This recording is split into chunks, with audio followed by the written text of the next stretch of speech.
It's a pretty miserable day as far as weather is seen to be concerned, though we can't, as we come to you from somewhere inside our secret base / broadcasting centre directly beneath the Sydney Harbour Bridge, which, as far as we know, some people call the Harbour Tunnel. Welcome to this week's edition of TeenMOP. I'm Left Wing, and with me is Right Wing. Hello. The Average Teenager. Hello. And after finally taking a right turn at Dubbo, Centre Right Wing. Greetings, gentlemen. About time too.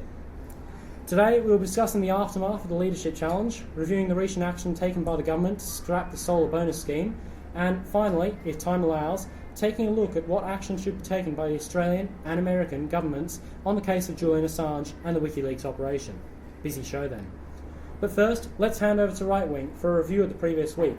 Let's hope it's shorter than the last one. Yes, well, I've only got 4 days to run and I've got 1:50 to go, so here we go. On Monday, obviously, the leadership ballot took place after making their last-minute pitches, and it was a decisive win for the Prime Minister, as we all predicted, 71 to 31, with a missing MP, Miss Rowland from Greenway, would have made it 72-31. And immediately after that, just when it looked like everything might calm down, the Minister for Sport, Senator Abib, resigned from Parliament, creating what has been made up pretty much the crux of the last 3 days, which would be who was going to replace him. So while Labor were trying to put on a face of unity over the last few days, there has been some argument over who should take his place. I know that the former Premier of New South Wales, Mr Carr, was mentioned as a possible replacement for both Senator Abib and Mr Rudd as Foreign Minister.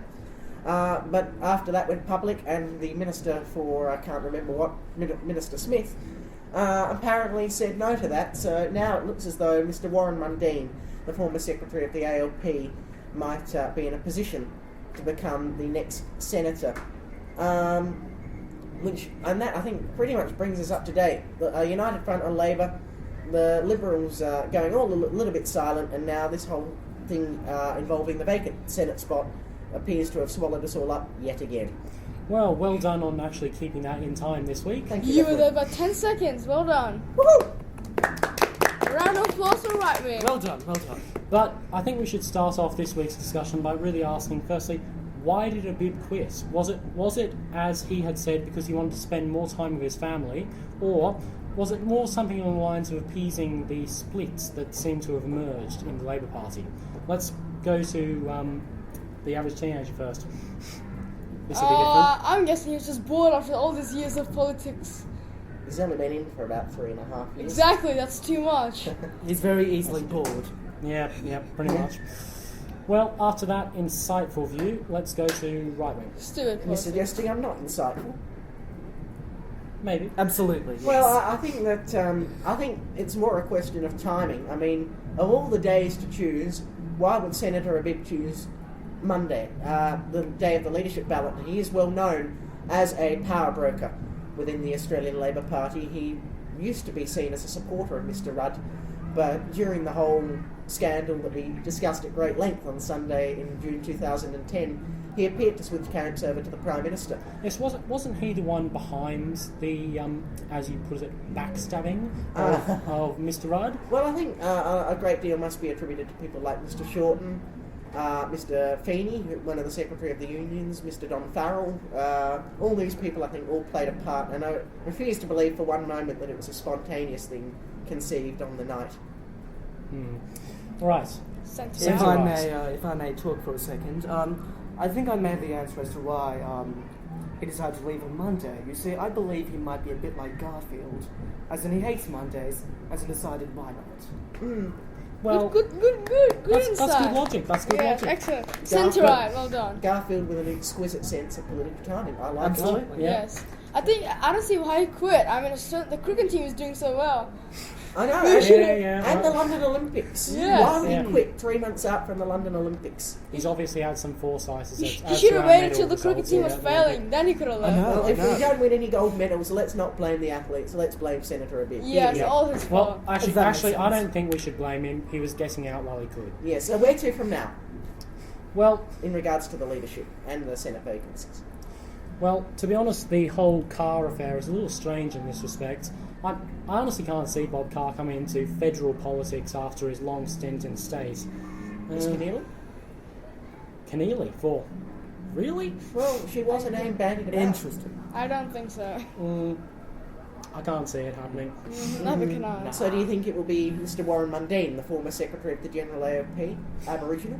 I think it would be more logical, and I think it's fair enough choice. It's a good choice. I like him. I think he's a decent sort of a fellow. You know? And Mundine, great boxer. Yes, Yeah, yes. Yes, he might... Well, in politics, I think you need to put on the gloves every now and again, and he might be able to... Do just that. Yeah, or contract his distant relative, at least, to maybe a boxer of current standards by the name of Anthony to perhaps sort out the dirty work within the ALP. Good to see centre-right knows what he's talking about. Absolutely. But he certainly doesn't know his way around the roads. Probably not. Aha. Now then. Aha. On to our next topic, which... Well, I hold have on, a thing to hold on. say. Last week we talked about how Rudd might have a second shot in the locker if he got a certain amount of seats, which I think was mid-30s. But what does Right-Wing have to say about this? Do you think he has it? I don't think he has that second shot in the locker.